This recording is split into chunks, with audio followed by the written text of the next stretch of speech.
Check. Okay. Yeah. 1, 2. Check. 1, 2. There we got audio. Okay. Yes. Okay. Cool. All right.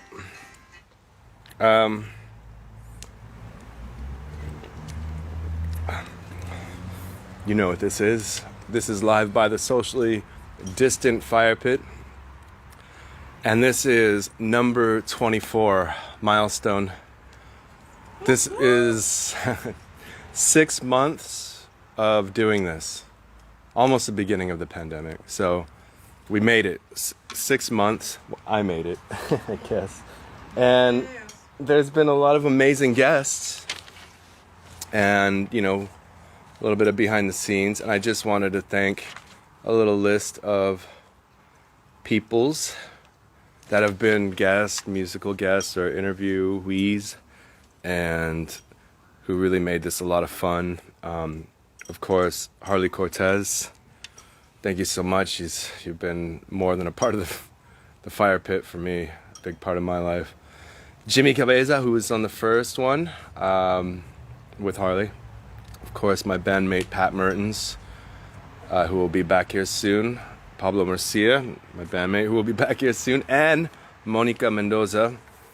We're all gonna bring them back. But of course, Steven Soria, my right-hand man, Respectful Lust.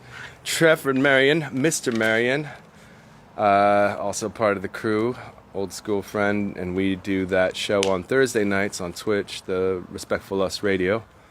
My old friend and bandmate Arsh Sakalosian, who's in Chicago now, love you, miss you. Joseph Dutra, yes, of Audio Bond. We have Matthew Ikenna, who starred in Eros.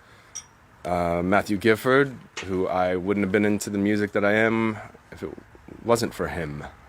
Darren Martinez, of course, who's just, I don't know, so many connections to in so many different ways, whether it be outdoors or shows or whatever.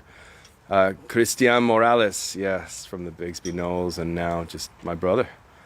Andriana Manfredi, who another amazing friend, and that was maybe the longest live by the socially distant Firepit that has ever taken place, which is an hour, because that's when they cut you off. Pato in Espanol, who's probably watching right now, I think, and helping me out with monitoring since Mr. Roman isn't here. But yeah, we interviewed you from Mexico City once. That was a lot of fun. There's Linnell Cooper, who might be showing up later tonight, another great friend, and of course, you know, some people who helped me behind the scenes. I mean, I started this whole thing with Emma Cecilia helping me, so I'll never forget that. And then, of course, Christopher Roman himself, who's been here pretty much every single one. That is my list into the fire. So I'm also, a couple friends requested that I finish reading The Cat Who Walked by Himself. The Cat That Walked by Himself, because the audio cut. So hopefully the audio's not going to cut tonight. I don't know how that works or how it doesn't work. And I can't really tell, so I could just be, this could be like a silent film right now, for all I know. Welcome to Live by the Socially Distant Firepit. This is 6 months of this shit in my backyard, and thank you for watching and supporting. I'm going to play you Catherine Wheels' Black Metallic, read to you a little bit, and then whatever the fuck whatever pops up after that.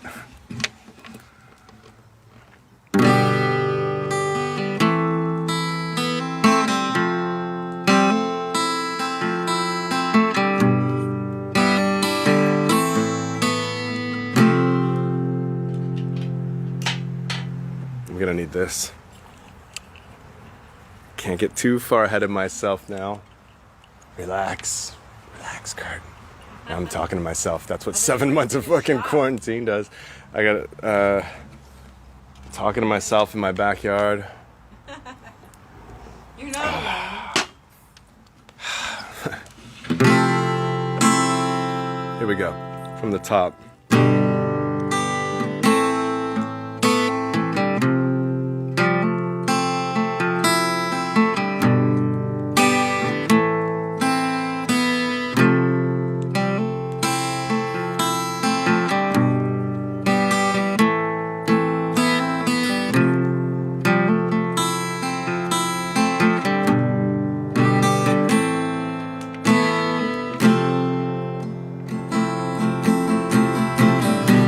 I never see you when you're smiling. It really gets under my skin. You say it's easy when it's faster. I still can't get what you're after. It's the color of your skin. Skin is black and metallic.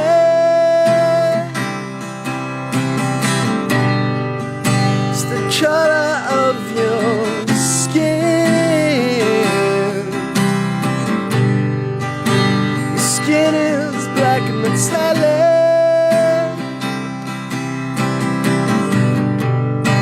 Skin is black and metallic.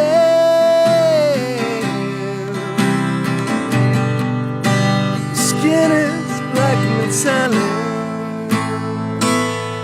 Oh no.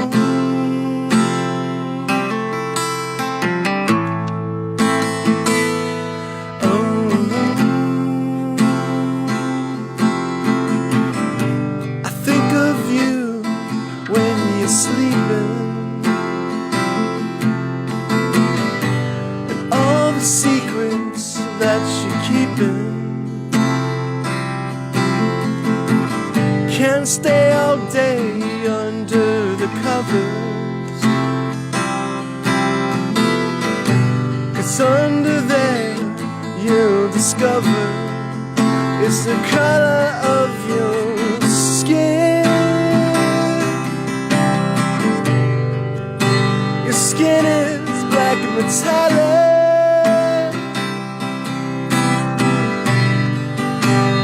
Color of your skin. Your skin is black and metallic.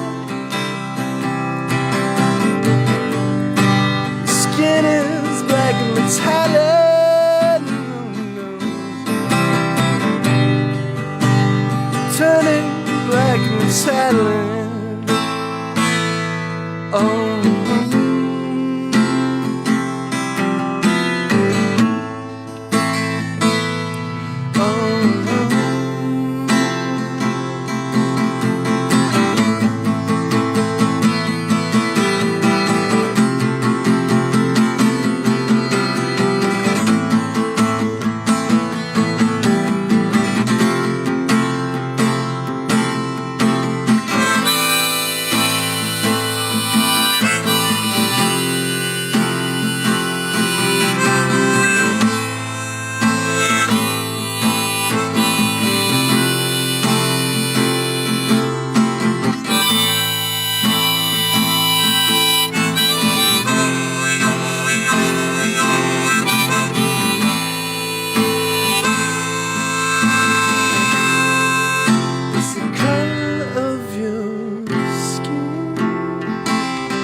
It's the color of your skin.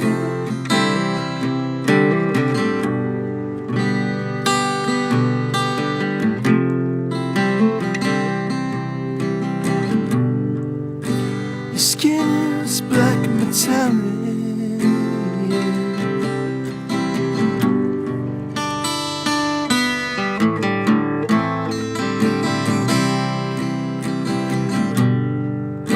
Your skin is black and metallic.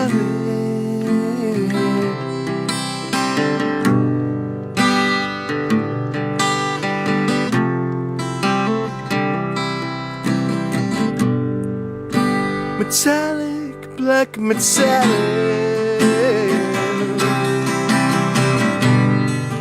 It's the color of your skin.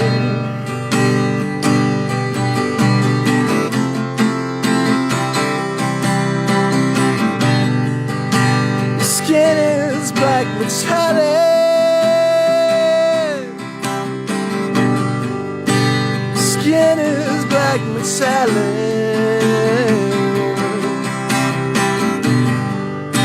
Skin is black metallic.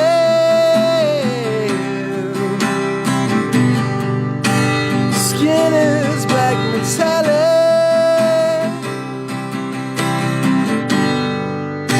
Metallic, black metallic.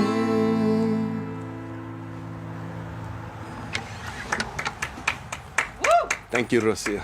Yeah. And that was Catherine Wheels' Black Metallic. I love that song, and like I say it every week that I love every song they play, because I really do. And which actually brings me to say I have made a playlist of every song practically, and there's a couple that were like demos, but of like Leroy, Monica's band, and some other stuff, and Strange Phases. But I'm releasing a Spotify playlist of every song that I've played here, I think tomorrow or Monday, of every single tune that I've played or played with somebody at Live by the Socially Distant Firepit. So look out for that. It's a very eclectic list of tunes and some of my favorite music ever made. And is it 4th of July, New Year's? Are we close? Closer to New Year, I guess. Anyway, that was, I just did one song this week. It was honestly a pretty heavy week. Like I said, I can't see on the other side there, and Mr. Roman's not here tonight, but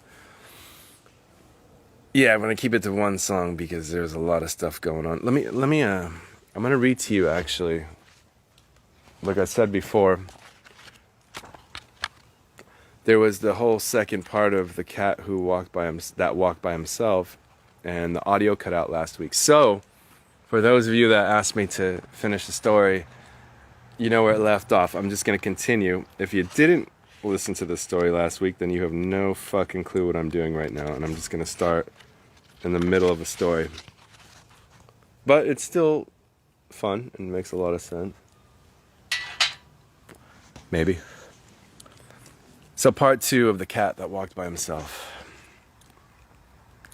That night, when the man and the horse and the dog came home from hunting, the woman did not tell them of the bargain that she had made with the cat, because she was afraid that they may not like it. Cat went far and far away and hid himself in the wild woods by his wild lone for a long time, till the woman forgot all about him. Only the bat, the little upside-down bat that hung inside the cave, knew where the cat hid. And every evening, Bat would fly to the cat with news of what was happening. One evening, Bat said, "There is a baby in the cave. He is new, pink, and fat and small, and the woman is very fond of him." "Ah," said the cat, listening. "But what is the baby fond of?" "He is fond of things that are soft and tickle," said the bat. "He is fond of warm things to hold in his arm when he goes to sleep. He is fond of being played with. He is fond of all those things." "Ah," said the cat, listening. "Then my time has come." Next night, Cat walked through the wet, wild woods and hid very near the cave till morning time, and man and dog and horse went hunting. The woman was busy cooking that morning, and the baby cried and interrupted, so she carried him outside the cave and gave him a handful of pebbles to play with, but still baby cried. Then Cat put on his patty paw and patted the baby on the cheek, and it cooed. And the cat rubbed against its fat knees and tickled it under its fat chin with his tail, and the baby laughed. And woman heard him and smiled. Then the bat, the little upside-down bat that hung in the mouth of the cave, said, "Oh, my hostess and wife of my host and mother of my host's son, a wild thing from the wild woods is most beautifully playing with your baby." A blessing on that wild thing, whoever he may be, said the woman, straightening her back. For I was a very busy woman this morning, and he has done me a service. That very minute and second, best beloved, the dried horse-skin curtain that was stretched tail down at the mouth of the cave fell down, whoosh, because it remembered the bargain she had made with the cat. And when the woman went to pick it up, lo and behold, the cat was sitting quite comfy inside the cave. "O my enemy, and wife of my enemy, and mother of my enemy," said the cat. "It is I, for you have spoken a word in my praise, and now I can sit within the cave for always and always and always. But I still am the cat who walks by himself, and all places are alike to me." The woman was very angry and shut her lips tight and took up her spinning wheel and began to spin. But the baby cried because the cat had gone away, and the woman could not hush it, for it struggled and kicked and grew black in the face. "O my enemy, and wife of my enemy, and mother of my enemy," said the cat, "take a strand of the wire that you are spinning and tie it to your spinning whirl and drag it along the floor, and I will show you a magic that will make your baby laugh as loudly as he is now crying." "I will do so," said the woman, "because I am at my wit's end, but I will not thank you for it." She tied the thread to the little clay spindle whirl and drew it across the floor, and the cat ran after it and patted it with his paws and rolled head over heels and tossed it backwards over his shoulders and chased it between his hind legs and pretended to lose it and pounced down upon it again till baby laughed as loudly as it had been crying and scrambled after the cat and frolicked all over the cave till it grew tired and settled down to sleep with the cat in its arms. "Now," said the cat, "I will sing baby a song that shall keep him asleep for an hour." And he began to purr loud and low, low and loud, till the baby fell fast asleep. The woman smiled as she looked down upon the two of them and said, "That was wonderfully done, no question, but you are very clever, O cat." That very minute and second, best beloved, the smoke of the fire at the back of the cave came down the clouds from the roof, puff, because it remembered the bargain she had made with the cat, and when it cleared away, lo and behold, the cat was sitting quite comfy close to the fire. "O my enemy, wife of my enemy, and mother of my enemy," said the cat, "it is I, for you have spoken a second word in my praise. And now I can sit warm by the fire at the back of the cave for always and always and always. But still, I am the cat who walks by himself, and all places are alike to me." Then the woman was very, very angry and let down her hair and put more wood on the fire and brought out the broad blade bone of the shoulder of the mutton and began to make a magic that should prevent her from saying a third word in praise of the cat. It was not a singing magic, best beloved. It was a still magic. And by the cave grew so still that a little wee mouse crept out of a corner and ran across the floor. "O my enemy, and wife of my enemy, and mother of my enemy," said the cat, "is that little mouse a part of your magic?" "Oh, no indeed," said the woman. And she dropped the blade bone and jumped upon the footstool in front of the fire and braided up her hair very quickly for fear that the mouse should run up it. "Ah," said the cat, watching, "then the mouse will do me no harm if I eat it." "No," said the woman, braiding up her hair, "eat it quickly, and I will be ever grateful to you." Cat made one jump and caught the little mouse, and the woman said, "100 thanks. Even the first friend is not quick enough to catch little mice as you have done. You must be very wise." That very moment and second, O best beloved, the milk pot that stood by the fire cracked in two pieces, because it remembered the bargain she had made with the cat. And when the woman jumped down from the footstool, lo and behold, the cat was lapping up warm white milk that lay in one of the broken pieces. "O my enemy, and wife of my enemy, and mother of my enemy," said the cat, "it is I, for you have spoken 3 words in my praise, and now I can drink the warm white milk 3 times a day for always and always and always. But still, I am the cat who walks by himself, and all places are alike to me." The woman then laughed and set the cat a bowl of the warm white milk and said, "O cat, you are as clever as a man, But remember that your bargain was not made with the man or the dog, and I do not know what they will do when they come home." "What is that to me?" said the cat. "If I have my place in the cave by the fire and my warm white milk 3 times a day, I do not care what the man or the dog can do." That evening, when man and dog came into the cave, the woman told them all the story of the bargain, while the cat sat by the fire and smiled. Then the man said, "Yes, but he has not made a bargain with me, or with all the proper men after me." Then he took off his 2 leather boots, he took up his little stone axe, that makes 3, and he fetched a piece of wood and a hatchet, that is 5 altogether, and he set them out in a row and said, "Now we will make our bargain. If you do not catch mice when you are in the cave for always and always and always, I will throw these 5 things at you whenever I see you, and so shall all proper men do after me." "Ah," said the woman, listening, "this is a very clever cat, but he is not so clever as my man." The cat counted the 5 things, and they looked very knobby. And he said, "I will catch mice when I am in the cave for always and always and always. But still, I am the cat who walks by himself, and places are all alike to me. Not when I am near," said the man.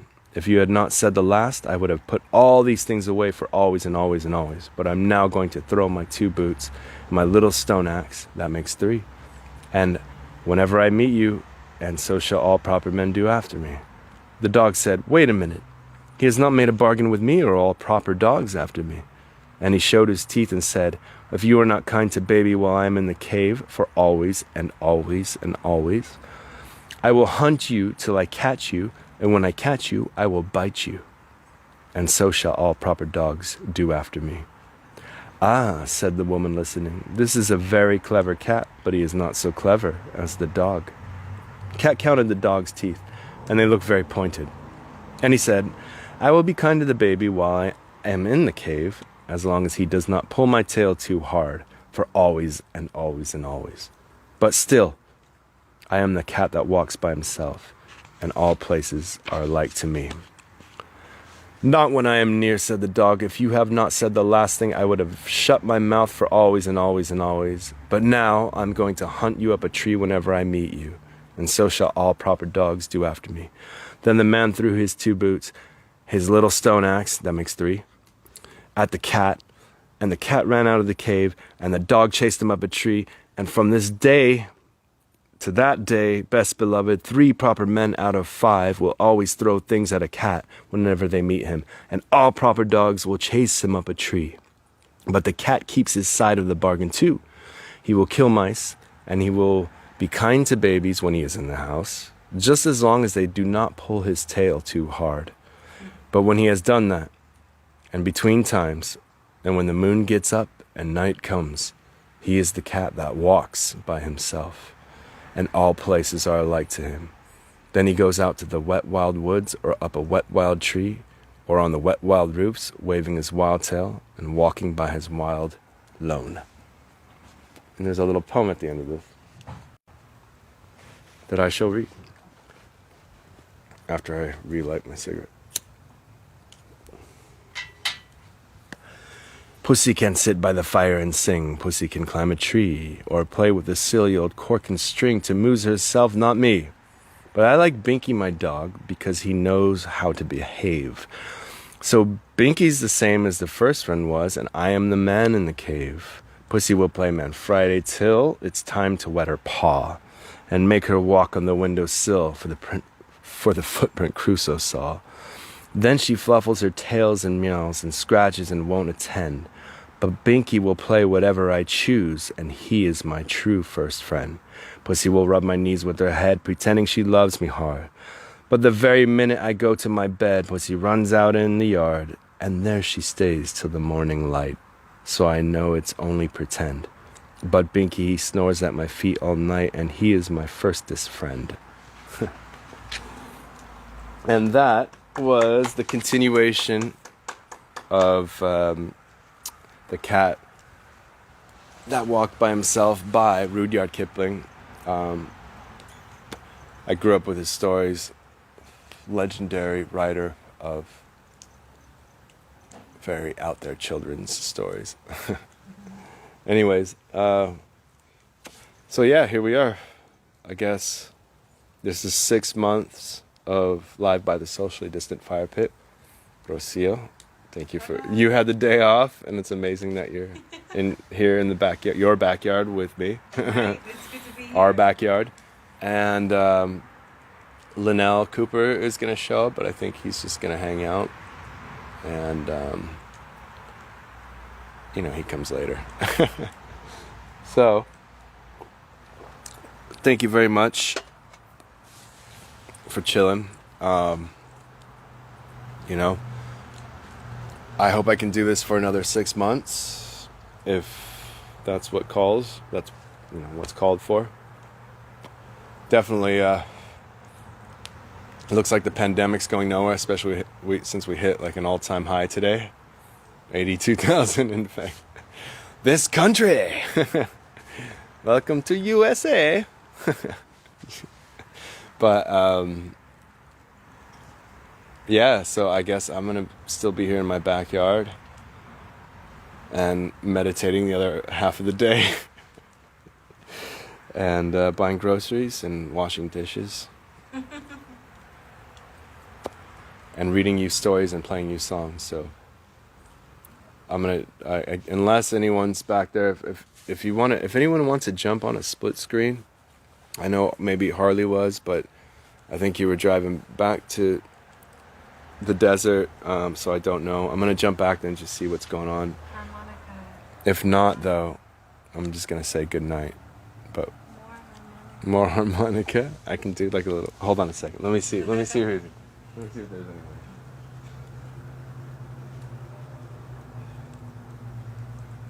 Oh. Yeah. You want harmonica? Yes. Just like a little blues More thing or something? harmonica, yes. Love it when you play the harmonica. Okay. I'm just gonna. This is it. I'm gonna send you off with this tonight. Thank you for watching. And as you scroll through your digital addictions, as we all do, I leave you with this.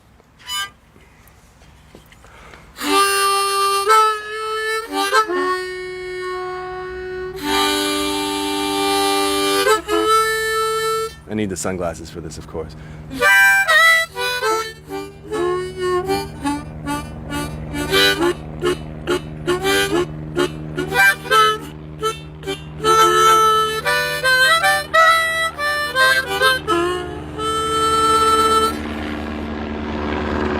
Hello, police. I didn't do it.